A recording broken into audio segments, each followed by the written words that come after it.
It's like, and I'm not good at that. this is what I didn't want to stop the whole show to do it. Carry but on. I mean, I know it's very difficult to host and fix something at the same time. Cool. So it's Well, like, that's why I'm glad I have but you I didn't here. want to just start clicking buttons without you. Sure. Like, because last time that happened, Everything fell apart. Well, like what you were doing was intentional. And then I clicked it and you were like, dude, why'd you click that? So yeah, my bad. Anyway, back to the Masters. So if you win the Masters, you are invited back until the day you die to play in the Masters. Right. And now you have some guys like Jack Nicklaus and Gary Player who are past Masters champions. Clearly, those fellas with those hips and those knees aren't trekking up and down 18 for 4 days, right? Yep. So they do the ceremonial tee shot, and then they're like, all right, back to the butler's cabin. We're going to eat some pimento cheese and drink some $1 beers, right? So they put out a list of past champions not playing. So I'm going to go through this list. The news of the day, Phil Mickelson has announced that he is not playing in the Masters, kind of following the controversy around his Saudi Arabian comments. So let's just go through the list, and I'm going to talk about past champions not playing. Tommy Aaron, Charles Coody, Raymond Floyd, Jack Nicklaus, Craig Stadler, Fuzzy Zoller, Jack Burke Jr., Ben Crenshaw, Trevor Immelman, who's going to be on the CBS call, Mark O'Mara, Tom Watson, Angel Cabrera, Nick Faldo, who's going to be on the call as well, Phil Mickelson, Gary Player, and Ian Woosman. Did you notice anything about that list? There's no Tiger Woods. There's no Tiger Woods on that list, PJ. Yeah. So that could you say rather exciting? Potentially Tiger's on the prowl? I mean, I think that kind of confirms it. Like halfway, hasn't been a huge announcement yet, but I mean that's a pretty big announcement. Unless they somehow forgot, one of the greatest golfers of all time. Okay. They forgot. Yeah. They forgot. So it was a typo.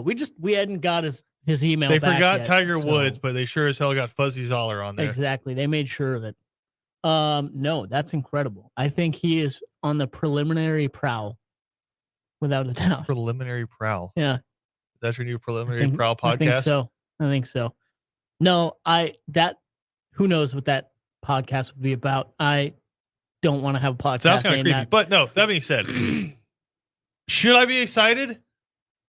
Or is this just Tiger hasn't announced anything yet? He wants to get the eyes on the tournament as much as possible. And then a day before the tournament, he'll be like, oh, yeah, no, I'm not playing. Because it is one of the hilliest, I guess, is the best way to put it. It's so hard to see on TV just because of the camera angles. But if you have ever been to Augusta in person, it's maybe the hilliest. I don't know if that's a word. Hilliest. It can be for today. Sure. Thank you. Most hilly area. That sounds like it would be better, but who cares?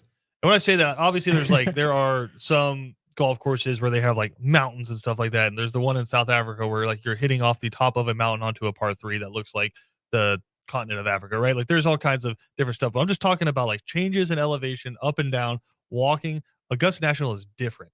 Yeah. Like there's dudes who will be standing on the side of the green and they can't see the green. Right. They're kind of having to jump up and look over it. So it's not a very easy course to just kind of navigate as a patron. Can't imagine what it's like to play 72 holes of golf. It's exhausting. And Tiger's still recovering. Don't really know how much he's played, if at all, while he's been recovering. Right. But man, if he just dusts off the club at Augusta, I don't care if he shoots 20 over. Yeah. No, just for 2 days, getting to watch him back. Ugh. Understand me? You never know with him. He might go out there and win the whole dang thing. Maybe. I mean, I'm not going to say no. Yeah, exactly. I'm never going to be that guy. Then again, like with you referencing that, I mean, would it be like the Masters to put out a list like that without hearing from Tiger? Like, I feel like if you have a message out to Tiger and he just hasn't responded yet, you kind of hold off on that list until you know one way or the other. That's fair. Because that's a pretty huge name. Like, people are going to read into it. People aren't going to see him on the list and they're going to freak out. So I feel like if there's any chance that he's not going to play, you don't put out that list until you know one way or the other. I did want to hit a quick stat of the day here.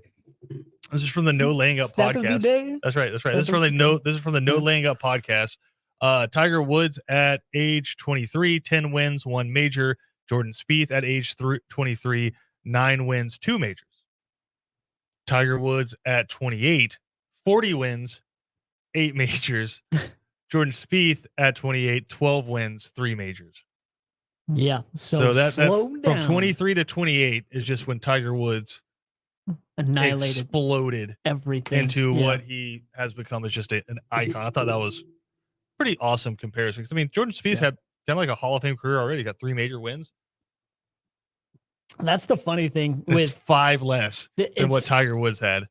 it's like when you compare people to Michael Jordan, right? And not only In that time span, just to be clear. right, his finals wins, but also just how the rest of the NBA viewed him, not only during that time, but also after. I was listening to someone talk about they had that NBA 75 kind of, you know, event and whatnot. And when all the other players that were playing with Michael around that time, when he walked into the room or when he was, walking past him or whatever, they like still revered him. Yeah. As just holy crap, that's like not holy crap, that's Michael Jordan, but like Well, yeah, you right? saw that. You saw that when Tiger won, where you have guys like Bubba Watson who had won before, and Brooks Koepka who he beat, just being like, "This is so cool." Yeah, exactly. So that's kind of how I view it in my mind. Like you said, when he has that type of explosion, and not only that, but the comparisons, right? To put that up against each other, you hear that and you're like, man, Jordan Spieth over the last 4 or 5 years in between that gap, like man, he's kind of struggled a little bit. Only one major win, but like you said, no, that's normal. Like that's above average. That's incredible. Tiger Woods was just that insane. But when you compare the two, yeah. But when you during that time span, but when you compare the two, you're like, oh man, Jordan Spieth kind of struggled. No, Tiger was just that crazy. 12 wins by the time you're 28 is pretty damn good, and 3 major wins is exceptional. Right. It's just one dude's a little bit different. So again, Augusta puts out the past champions not playing. Tiger Woods not amongst those on the list. Georgia Southern kicking off spring football today. We're going to come back here in a little bit and talk about that, talk about some of the key storylines. As this is the biggest culture shock I think Georgia Southern fans have ever been in for. I know like Tyson Summers and some of these other guys, Chris Hatcher, coming in inside these offenses, right? It's been different, right? Georgia Southern hasn't always been under center triple option football, right? But then you go back to the Chad Lunsford style and it's pistol triple option. This is different. What's about to happen at Georgia Southern? You're about to go from running the football 80% of the time, and then when you throw it, it kind of looks clunky, to it might look a little bit clunky when you try to run the football. It's going to be fascinating to watch. I think it's going to be highly entertaining, but I think it's going to be a culture shock. So we're going to talk about some of the stats from Brian Ellis's former offenses, and then who could the quarterback be? One notable name no longer with the team there for the Eagles. So a lot of that to dive into. More reaction to Matt Ryan. He has a press conference coming up at 3:00 in Indianapolis. He just got off the private jet there. Kind of looks like the person who is happy after getting out of a pretty bad relationship. Like, I hate to say it, but he just kind of looks relieved and excited about the future. And so we'll take a look at that. And then, of course, on 3 and Out, get some reactions to that Matt Ryan press conference. But again, some Georgia Southern football talk when we come back. This is Second Down on ESPN Radio.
Georgia Southern kicking off spring practice today. First spring practice for first-year head coach Clay Helton, coming over from USC.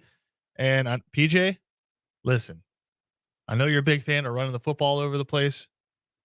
Sure, yeah, that's great. I know you're a big fan of just at 3rd and 9, run it.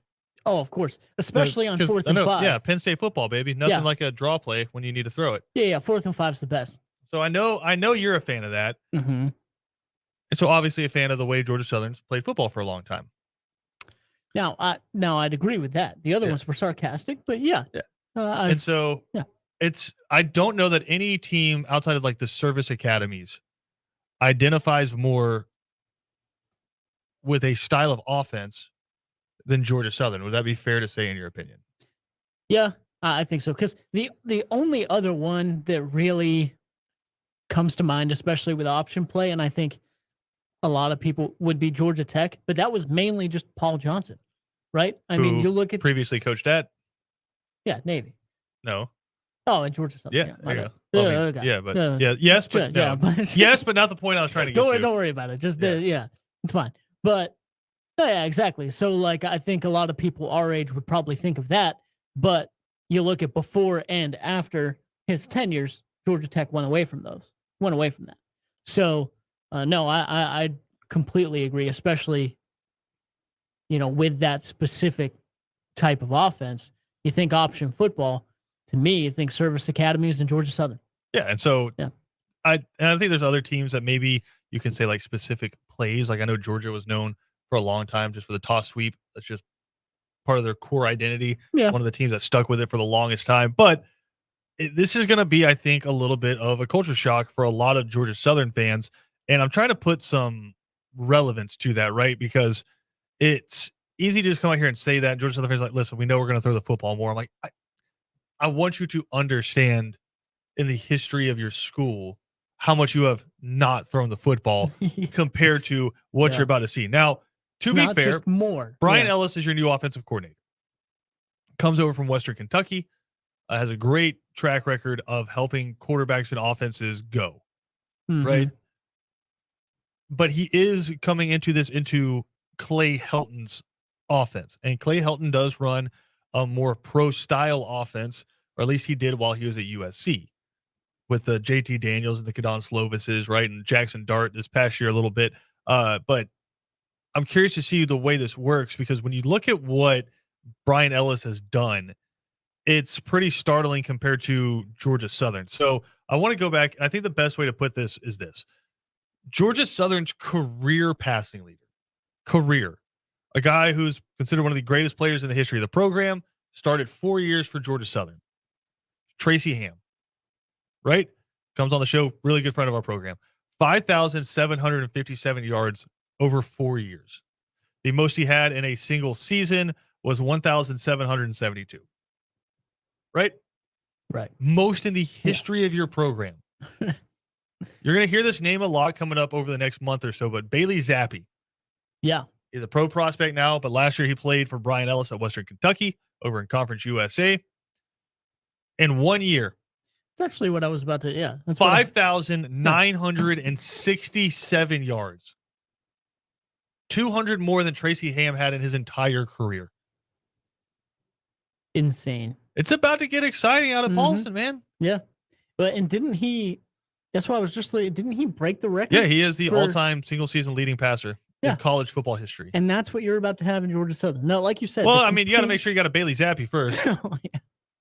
Not quite, but I'm saying, like, obviously to break those kind of records, you have to have the importance and the play calls focused on passing the football. And that's, like you said, the stark contrast between the two types of offenses that you're about to have is just a huge swing. It's a huge change, and I'm sure it'll take some time. But like you said, the first thing that has to happen is everyone's got to buy in, including the fans, and recognize what's going on and what's truly going to happen. And here's another way. Here's another way to put it.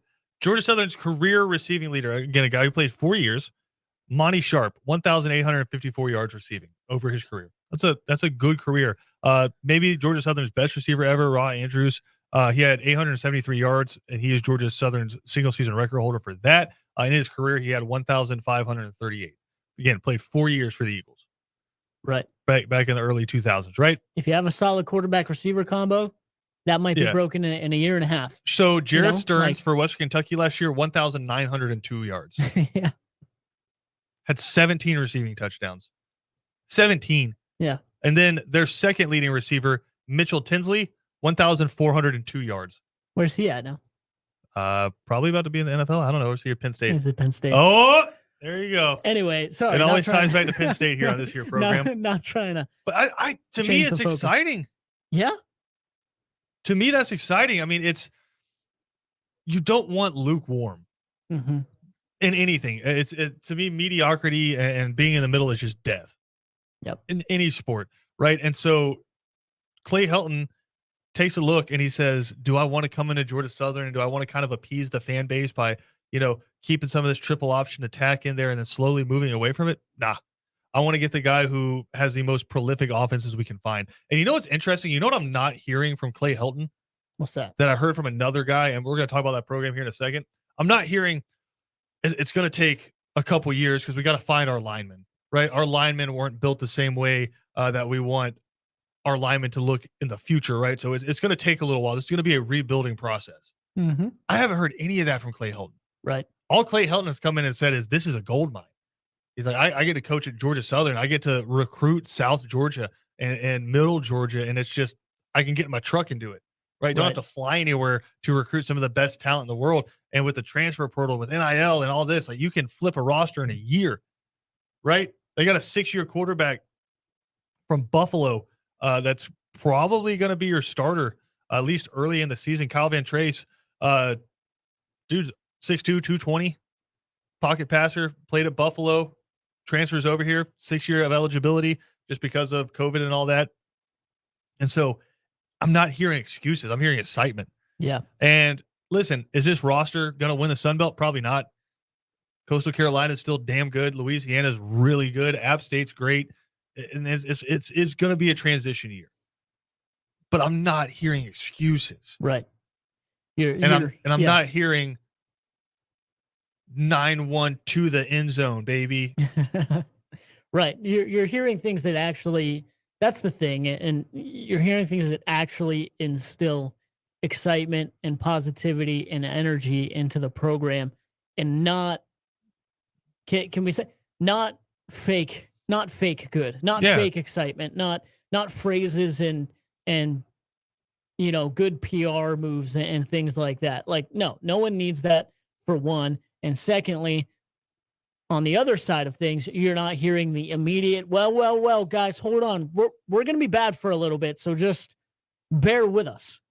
When you start that, one, that gives your players an excuse, honestly, to take longer in the transition process. Because what is your mentality like even when someone you're working with says, guys, sorry, it's like it's gonna take a little bit. We'll kind of ease into this thing. And inside of, because you and I both work out, and inside of the gym, it's a coaching phrase, right? Where it's I'm trying to think the best way to put it. The best way might just be an example. If someone's like lifting and you say, "Don't put down the bar," what did you just put into their head? Putting down the bar. Put down the bar, right? Instead of that, you say, hold on to it. Keep going. Right. Make sure you're breathing. All kinds of stuff, right? And so a coach who comes in and immediately says, hey, just hang with us. All right? Just don't give up on us. It's like immediately you're putting in there, oh, God. Yeah. This is bad. Right. Versus a coach who's just like, this is awesome. This is great. I look at this. I see the foundation and I see all the pieces I need. You know what that does? That energizes a fan base. Exactly. That'll keep, even when you're struggling, even when you're a 3-win team, that'll keep your fan base from allowing another team to come into your stadium and take it over. Mm-hmm.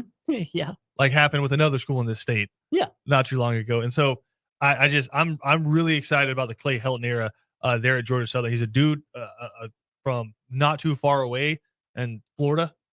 Right. So many people were just like, why is this California guy? Because he ain't a California guy. Right. He was out there for a little bit. That doesn't completely change. Yeah, He's a Southern dude. He knows these back roads, Mm-hmm. right? And so I'm excited about this Clay Helton era, man. I think it's going to be fun, and I think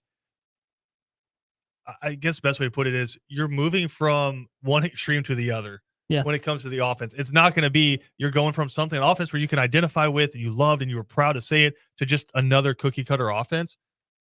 You're going to something that's relatively unique, and it's going to be wide open, and it's going to be a lot of fun. You also, I mean, to be fair, you also signed the highest ranked recruit at running back that you've ever signed before. So you got that going for you. Yeah, but I think I don't know. I think the misconception with some of these offenses, especially with the year that that offensive coordinator and that offense in Western Kentucky just had, is you never run the ball. Like it's never going to happen. Like no, that's not necessarily true. But is it going to be Georgia Southern running the football? Is it going to be option offense? All this stuff? No, it's certainly not. So I'm sure they'll still find some room in the offense for him to explode and have some big runs and even possibly have some great catches out of the backfield as well and some plays designed for that. And quite frankly, if you're a good coach, that's what you do, right? You look at the personnel you have and you say, all right, how can I best utilize their potential in this offense, and how do I best build my offense to utilize them? So I think we'll see that. But no, I couldn't agree with you more on that specifically too.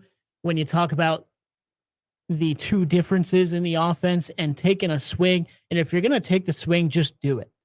Right. Mm-hmm. If you're going to go, if you want to be a pass focused offense or a widespread focused offense, don't kind of ease into it or try and incorporate this thing here and there and blah, blah, blah. Just do it, man. Just swing for the fences and let's see how it works out. Yeah, go get the coach who had a guy almost throw for 6,000 yards last year, right? Well, yeah. And I think that's the other positive sign in all of this is you also just got a needle in a haystack, like a gem of an offensive coordinator that just put together one of the most impressive offensive seasons in college football history and is now at Georgia Southern. Like that's got to excite some people. Well, I mean, that's just kind of the leverage that a Clay Helton gives you. Is people kind of want to work with a guy like that, just a good football coach. And so I think a lot of reasons to be excited for Georgia Southern. One player not going to be with the team though. This was confirmed by Clay Helton. Justin Tomlin is not on the roster. Quarterback there at Georgia Southern. He is still enrolled at the university, finishing up his degree, but not a member of the Georgia Southern football team as of right now. But a guy who had some pretty impactful games there for Georgia Southern, especially taking over for Shai Werts when Shai Werts was dealing with that whole legal situation up in South Carolina. So a guy, I think, a fan favorite there in Justin Tomlin, not going to be a part of the team, but a ton of quarterbacks there for Georgia Southern. But as we said, probably we had a guess right now, Kyle Van Trace, the 6-year senior from Buffalo, the guy to watch out for. But you do have the freshman to be excited about, David Dallas. He's a little bit banged up right now. Just a whole lot of Zach Roseman, big-time quarterback out of Walton up north of Atlanta there, is a guy to be excited about as well. So some really talented quarterbacks, really good running backs. Going to have to kind of see what they decide to do with this offensive line. I would expect a ton of shuffling up front just because, again, two very different styles of offense. But while we're here and while we're talking about excitement, you want to kind of flip it over to the other side of, like, not being excited? Okay, well, we can try that, yeah. What is the slogan? What's the galvanizing phrase that we're going to hear from Georgia Tech this year? Oh man, I don't know. Like, how excited do you think Jeff Collins is that he doesn't have to play Georgia at Bobby Dodd this year? It's hilarious. You think he makes it to that? It's hilarious that's a phrase of excitement, but no, I don't think he should. Quite frankly, I don't really think he should make it to the first game of the season. But here we are, and nothing's happened yet, so that's going to happen. Oh yeah, he's going to be the coach. Yeah, no, for sure. It's all about the mindset. I feel like of the athletic directors, right, and the leadership there. Do you want to make a change mid-season? And if they haven't made a change here's yet, here's your schedule: Clemson at Mercedes-Benz, Western Carolina at home, Ole Miss at home, at UCF, at Pitt, Duke, Virginia, at Florida State, at Virginia Tech, Miami, at North Carolina, at Georgia. 2-10. I see maybe one guaranteed win in there, and Western Carolina ain't bad. Right? Catamounts ain't bad. Yeah. 2-10, 3-9. 3-9, you're building a statue. Yeah, right. So Hey, you can say one thing, that'd be consistent. yeah, if he went at the 3-9. very least. Yeah. Fight your way to 3-9, some upset victories and whatnot. Yeah, no, I think if I had to put money on it, he'll be there at the end of the year, and we'll all be disgruntled and wonder why. But okay, so it's one of those things like the day after, it's over. To me, as an athletic director, it's not on the field. Like when you lose on the field that you have to make the decisions about a head coach. I think it's inside the fan base. Mhm. I think that's one of the reasons why Georgia maybe ended up pulling the trigger there on Mark Richt, Right. which maybe had a little bit to do with the fact that South Carolina and some other schools were coming after Kirby Smart pretty hard. And that was kind of always the succession plan, as they wanted to go get him. But at the same time, more so than the fan base being angry, because you can deal with an angry fan base. Of course. Right? That means the fan base is engaged. Look at just what happened with Auburn, right? Yeah. That means the fan base is engaged. What you cannot deal with as an athletic director is a lethargic or an apathetic fan base, a fan base that's not engaged, that's just kind of given up, right? And I think that's kind of where it got to. I don't want to say Georgia gave up on Mark Richt, but eventually got to the point where it's like, I guess we're a 9-10 win team, and that's just kind of the peak of what it is. Yeah. Right. We'll have a 1-11 win here every now and then, but it's 9-10 wins, and that's just, it is what it is, right? It's the fan base started kind of accepting that. Then you have that rough year at the end, and you make the move, right? I don't know how, as an athletic director, you bring a guy back after your entire stadium is filled up with the other team's fans. Because Right. what that tells me is your fan base doesn't care. Yeah. No. One of the most dangerous things in life in any walk is indifference. Yeah. Right. And you talk to a lot of Georgia Tech fans, even around here, and it's just indifferent. Well, man. the common thing I've heard from Georgia Tech fans is, why would I pay tickets when I know we're going to get beat 52-3? I'm like, Right. That's fair. That's fair. How many times has Auburn played Alabama knowing that they're a 4-5 loss team already this past year? Yeah, exactly. Example number one. 1,000%. This past year, Auburn was 6-5 coming into that football game. Backup quarterback. Correct. Yeah. Who was injured. Yeah. Backup quarterback who's injured against the best quarterback in college football, front runner to win the Heisman Trophy, two of the best receivers in football, great defense, and, damn Nick Saban, right? First-year head coach from Brian Harsin. You're on a bad losing streak. You had to hang on to beat Georgia State earlier in the season at home. No reason in hell Auburn should even be in that game, right? Everything pointed towards 42-10 at home at Jordan-Hare, just getting boat raced, and it has happened a lot before, right? What do Auburn fans do? They pack that sucker out to the gills. You know why? Because it's Auburn, Alabama. It looked like it was the game of the century. It's because it's Auburn, Alabama. And what happens, that kind of galvanizes your team. Doesn't matter what your record is. This is Auburn, Alabama. This is the damn Iron Bowl. I'm going out there. I'm going to hit that sucker with the crimson helmet on as hard as I can, right? Now, imagine you're a Georgia Tech player, and you're playing the number one team in the country. Because Georgia was the number one team in the country. Hadn't lost to Alabama yet going into that football game. You're bad. You got a bad team right now. And then you run out there and you're in Sanford Stadium. You thought you were at home. You got dressed. You got in the morning, you went in the locker room, you ate, you get dressed in your own home locker room, and then you run out there and all of a sudden you're teleported into Sanford Stadium. That immediately any energy you have is gone. Yeah. And if nothing else, what you maybe expect, which is sad to expect, is maybe the stadium's gonna be like half full. Maybe it's gonna be kind of empty if our fans don't care. Nope. It's like you said, it's Sanford Stadium. Yeah. Like, I mean, how many times has Penn State struggled through a season, but then Michigan's coming to town? Right. And I guarantee you that's 100,000 in white. No, absolutely. And even if there's, well, like you said, even if there's a section missing here and there or whatever, it's not full of Michigan fans. Right. And again, like even if the fans are angry, even if you're running off at halftime and you're getting blown out and they're booing the coach, at least they're showing emotion. Well, and it's just, at least they're there. And that's why the gimmicks from the jump scared me with Jeff Collins, the 404, the culture, all the Waffle House stuff. Like, if you're Georgia Tech, you don't need gimmicks. You know why? You're Georgia Tech. Yep. Before last year, you had a more recent national championship than Georgia. Mm-hmm. Paul Johnson, say what you will about him, but you were winning Orange Bowls and ACC championships, and more so than that, you are the school in downtown Atlanta.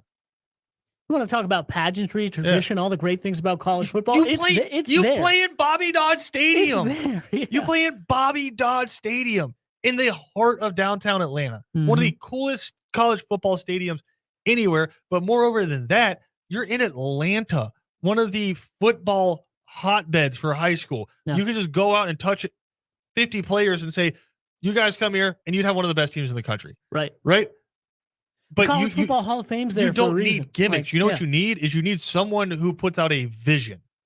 Right. Like, I think that's why Georgia Southern fans are so excited about Clay Helton is that he puts out a vision of what it wants, not just we're going to come in here, we're wearing tank tops with hoodie. I'm sorry, I know you love to do that, but Well, they're just really comfortable. But yeah, but it's just we're wearing hoodie, tank tops, and we're yelling 404 the culture, and I'm drinking Waffle House glasses. It's like, no, man, just show us what your 10-step plan is. I need your 3-year, 5-year, 10-year plan. Let's see that. Right. Right. I don't care. And I understand it's all for recruiting. I can't remember the last time Alabama put out a hashtag, whatever their zip code is for the culture. Yeah. No. Right.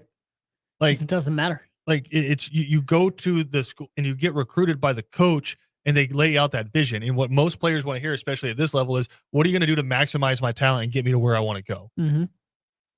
That's all you got to do. Right. That's all you got to do. And can you think of a better area? I know we're over. Can you think of a better area in the country to get an NIL deal in? Oh, goodness. I mean, Georgia, there's not a lot of them. No, Georgia has become Hollywood East because of the tax breaks that you get in the state of Georgia to film here. It's become Hollywood East, right? The Avengers. You know that scene where Tony Stark or Stark Industries, that building that's in the middle of whatever, is in New York in the movies, like that building.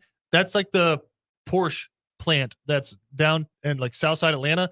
They just kind of CGI that bad boy up there, right? But it's just like they're filming everything here. I can't think of a better city to get NIL in except maybe Los Angeles and New York, right? And they ain't really playing overly competitive football in New York, at the moment. So it kills me to see Georgia Tech flounder like it has, because I just think that is just such a, I don't want to say sleeping giant because it's such an overused term, but it's one of those teams where college football is better when they're good. Yeah. And I think if you ask any Georgia fan, because Georgia fans loves beating the hell out of Georgia Tech, like no questions asked. But I think if you ask any Georgia fan, like, you don't remember those games. You remember the games where Matt Stafford's having to lead a game-winning drive at the end. Of course. Right? You miss the games that are ultra competitive. So I just think college football is better when Georgia Tech's good. We got to take a quick break. We'll come back with more right here on Second Down.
We have a new post Matt Ryan trade mock draft to get to, PJ. Oh, no. Oh, yes. Oh, my. Oh, yes. You knew it was coming. Yeah. All those guys are looking for new post something mock drafts to put out. Which quarterback's Atlanta taking at 8? Well, here's the thing. Atlanta got a quarterback yesterday. That's that. You're right. Okay. All right. Marcus Mariota Yeah. is coming to Atlanta. And so, according to one Mel Kiper Jr., not Mel Kiper Sr., I don't know what he does. Yeah, But I'm not sure. Yeah. according to Mel Kiper Jr., Falcons going that skill position route, taking Garrett Wilson at number 8 overall. Okay. So the least productive out of all the Ohio State wide receivers, but maybe the one with the best measurables. Because I mean, out of Chris Olave, Jackson Smith, and Jigba, and Garrett Wilson was the third most productive. No, This year. Yeah. I mean, this year. You're a Big Ten guy. Who would you say was the best receiver out of the I three of think them? best all around, most skilled is Olave. I was less high on Smith and Jigba until I guess Like, the he went for like Rose Bowl. 400 yards in the Rose Bowl? When the Rose Bowl when he Yeah. went insane and didn't have those two at his side. But he did have Marvin Harrison the third. Yeah, true. But for several years though, I mean, this has been like I remember Garrett Wilson coming out like his first touchdown ever caught was completely insane. I was Yeah. like, that kid's a true freshman. Are you kidding me? So I think he's a guy that can go out and make insane catches. It's skill guy when you talk about going up and getting it. So I think best all around tool is probably Olave. Best big play guys is probably Garrett Wilson, and Smith and Jigba is he'll go insane next year. I struggle with wide receiver unless you feel like there is a Jamar Chase, which Right. I don't know that there is this year. Yeah. Like, some people are trying to push for Drake London. I don't see it. But that's not Yeah. you asked me what I thought about those specific wide receivers. No. I'm just trying to get to a point. Yeah. And so what I'm saying is I feel like it's not an overly elite receiver draft class. Right. I feel like it's super deep, though, to the point where the Falcons have 2 second-round picks. I still think you go best available Mhm. at 8, whether it's a lineman, whether it's a DB, because there's a ton of really elite corners in this class. If you get lucky and a Kyle Hamilton falls to you, right, or one of the 3 edge rushers, edge rushers, Trevon Walker, Kayvon Thibodeau, one of those guys falls to you. Obviously, I think you got to go there. But once you get to that second round, you'll have, I think you'll probably still have a Jameson Williams, John Mechie, George Pickens Yeah. style guy that's there that everybody's just kind of hesitant about because of the knee injuries. Right. Right. But it's my thing is, if you thought Jameson Williams was a better receiver than any of the Ohio State receivers before the national championship, does that knee injury put you off of him so much that you would take one of those other guys over him and spend the draft pick on him? Or do you just go with a different person and then maybe you can pick him up later than when Right. you would have been able to get him? Because I think if Jameson Williams healthy, he's a top 10 pick. Mm-hmm. Easily. And so And I think we saw so that. is somebody going to steal him later in the first round or early in the second round because everybody's too scared to draft him because of a knee?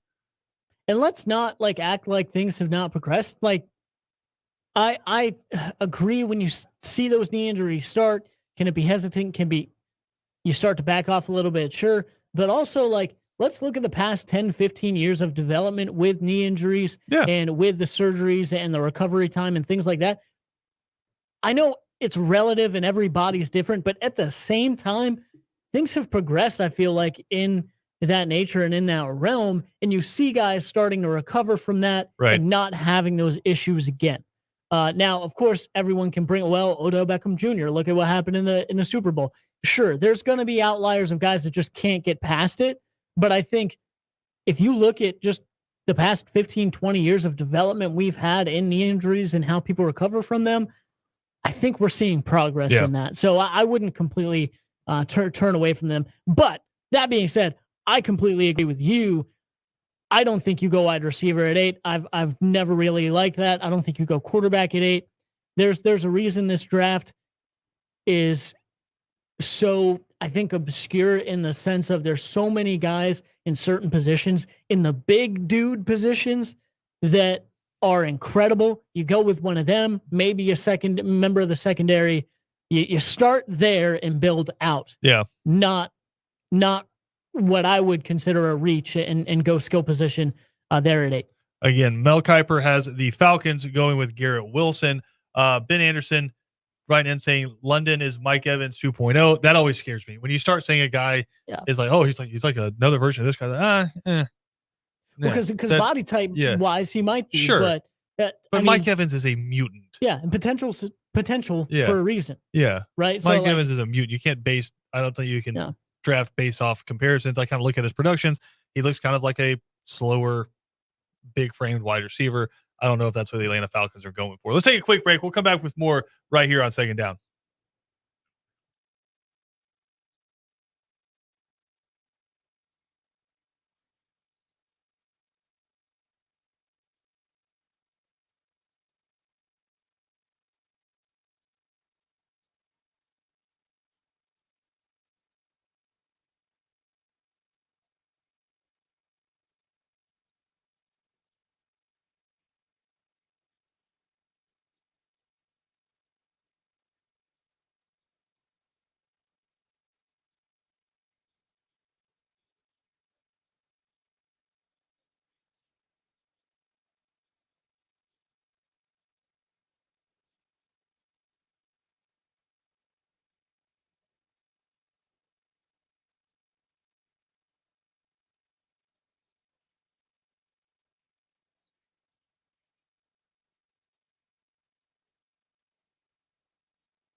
Anyway, PJ.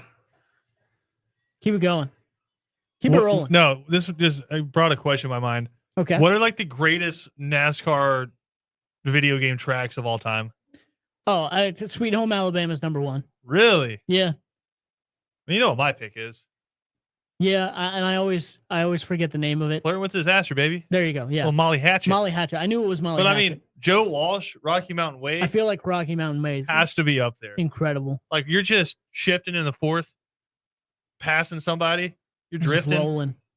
Yeah. Who did you drive with back in like 1998? Oh, 1998 is Dale Earnhardt all day. Oh yeah. I mean, yeah. I complete total. I know it might be boring for some people. No Richard Petty. Complete total Dale Earnhardt stand right here. Okay, so if you were doing that, then like who is your brother using? It doesn't matter. Wow. No, I mean, we also like we'd create cars and stuff, but like I don't want to tell you who Mario and Tony, not big NASCAR fans when we were little. Tony likes NASCAR now, but yeah. Anyway, I was a big Jeff Gordon guy. We got a problem. We got a problem now. Big Jeff Gordon. I like the car. I like the paint with the DuPont and the flames going down there. I thought it was cool. It was all right. Speaking of cool, 3 and Out coming up next right here on ESPN Radio.